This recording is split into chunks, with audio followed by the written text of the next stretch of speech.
सबसे पहले तो मैं अपना परिचय दे दूं। मेरा नाम सुरेंद्र कुमार सैनी और मैं चांदपुरा पैक्स का 2 बार अध्यक्ष रह चुका हूं। एक बार चांदपुरा पंचायत में मुखिया रह चुका हूं, पंचायत समिति का मेंबर रह चुका हूं। 3 बार मेरी मिसेज यहाँ की मुखिया रह चुकी हैं। इस बार जो चांदपुरा में पैक्स का चुनाव होने जा रहा है, जो आगामी 3 तारीख को होने वाला है, पहली दफ़ा चांदपुरा में कैंडिडेट चुनाव नहीं लड़ रहे हैं, बल्कि यहाँ की आवाम चुनाव लड़ रही है। यहाँ के आवाम चुनाव इसलिए रहे हैं क्योंकि 15 वर्षों का जो कार्यकाल रहा निवर्तमान पैक्स अध्यक्ष सुमित्रा देवी या उनके पति प्रमोद सैनी का, वो इतना भ्रष्टाचार से युक्त रहा और 15 वर्षों के दरमियान एक बोरा किसान को खाद नहीं मिला, जबकि यह किसानों की ही संस्था मुख्य रूप से है।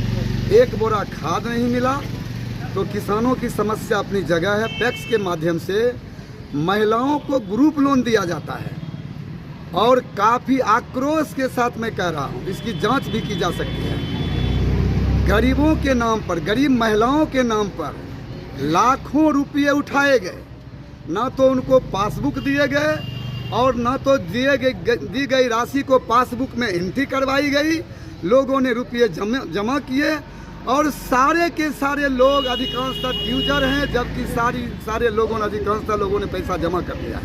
इस कुव्यवस्था के खिलाफ, इस भ्रष्टाचार के खिलाफ यहाँ की आवाम ने मोर्चा संभाला है और चुनाव में कोई कहीं नहीं है। अभी जातपात का लोग नारा दे रहे हैं। आप यहाँ पर जितने लोग खड़े हैं, इनके चेहरे को देख लीजिए, हर जात के लोग हैं और ख़ास करके निम्न वर्ग के लोगों को अब देखिए, सबके चांदपुरा के ये सारे के सारे लोग स्थापित लोग हैं। मैं कृष्ण कुमार जी यहाँ के सरपंच हैं, राम रजक जी आप देख लीजिए, कृष्णनंदन शर्मा जी आप देख लीजिए, सुनील रजक, राजेंद्र जी, मैं तमाम लोग आप देख लीजिए, अमित महतो जी, गणेशी रजक जी, सारे के साथ, और पूर्व हमारे सरपंच साहब नागेश्वर पासवान जी, उनके भाई रामेश्वर जी, आसानंद जी, सारे के सारे लोगों ने जातिवाद का जो मुहिम लोगों ने चलाया भ्रष्टाचार को दबाने के लिए, उसके खिलाफ चांदपुरा की जनता एकजुट हो गई है और इस चुनाव में कहीं कोई है ही नहीं। आपने 15 सालों का जिक्र किया, प्रतिद्वंदी आरोप लगा रहे हैं कि जैसा कि आप खुद बोले भी हैं कि 15 साल में एक बार हम पैक्स अध्यक्ष भी रह चुके हैं,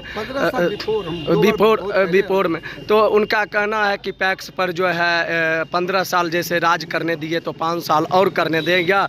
10 साल का जो टेन्योर रहा जब आपके संगठन में वो थे तो वो अच्छे थे और जो है अब जो है वो बिल्कुल ख़राब हो चुके हैं और भ्रष्टाचार का आरोप लग रहा है। काम पद इसलिए दिया जाता है कि आप काम करिए, किसी का समर्थन करना गुनाह नहीं है। अपेक्षा यह रहती है कि काम करिए आप, और अगर काम नहीं करते हैं तो जनता का यह पूरा अधिकार बनता है कि आपको दोबारा नहीं आने दें। क्यों आने दें? आप किन मुद्दों को लेकर चुनाव लड़ रहे हैं? 15 साल की आप लोगों को क्या कहिएगा? क्या आपका मुद्दा है? भ्रष्टाचार, घोटाला? ये नहीं होगा।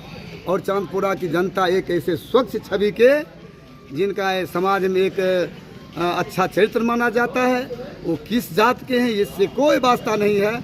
और इनको, विजय कुमार जी को किताब चुनाव चिन्ह इनका है इस पर, और इनकी कार्यकारिणी के जो 11 सदस्य हैं, सारे के सारे 12 में 12 हमारे कैंडिडेट जीतेंगे। आप इसको याद कर लीजिए। आज का क्या प्रोग्राम है, कहां से कहां तक? क्या आज का प्रोग्राम है, बैलेट हमारा कल आया है हम लोगों का, तो आज क्षेत्र में भ्रमण करके लोगों को छाप बताना, लोगों को जानकारी देना किन चुनाव चिन्हों पर आपको वोट देना है, इसीलिए हम लोग भ्रमण करें। और ख़ास करके जो उनके दिमाग में, लोगों के दिमाग में जो भ्रम फैला रहे हैं वो भी बताना है कि आप जातवाद का नारा नहीं दीजिए। जातवाद का नारा देने के खिलाफ हम हैं। आप देख लीजिए, ये पासवान समाज से आते हैं, हमारे बहुत ही वयोवृद्ध समाज में स्थापित हैं। ये पाल से आते हैं, ये यहाँ के सरपंच हैं। हम सहनी से आते हैं, हम तो चांदपुरा के लंबे समय तक विभिन्न पदों पर प्रतिनिधि रहे हैं।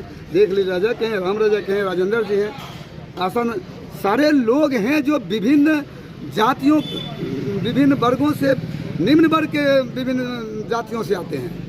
मैं किन्हीं का किन्हीं की जात का नाम लेना नहीं चाहता, लेकिन जो यह दे रहे हैं कि बैकवर्ड और फॉरवर्ड की लड़ाई हो गई, तो यहाँ चांदपुरा की जनता लड़ रही है। चांदपुरा के पैक्स को विकास के रास्ते पर ले जाने के लिए चांदपुरा की जनता मैदान में उतरी है। मतदाता से क्या अपील चाहेंगे? क्या मतदाता से यही कहेंगे कि हमारे अध्यक्ष पद के प्रत्याशी और हमारी कार्यकारिणी के जितने प्रत्याशी उनको भारी मत से जिताइए और पैक्स को आगे बढ़ाने में आप पूरा का पूरा सहयोग कीजिए। भ्रम में नहीं रहें। चांदपुरा में जातवाद का एक ज़माना था, वो चला गया। जातवाद का ज़माना नहीं चलेगा, अब विकास का ज़माना चलेगा। और पैक्स के संदर्भ में तो मैं स्पष्ट कहना चाहता हूँ।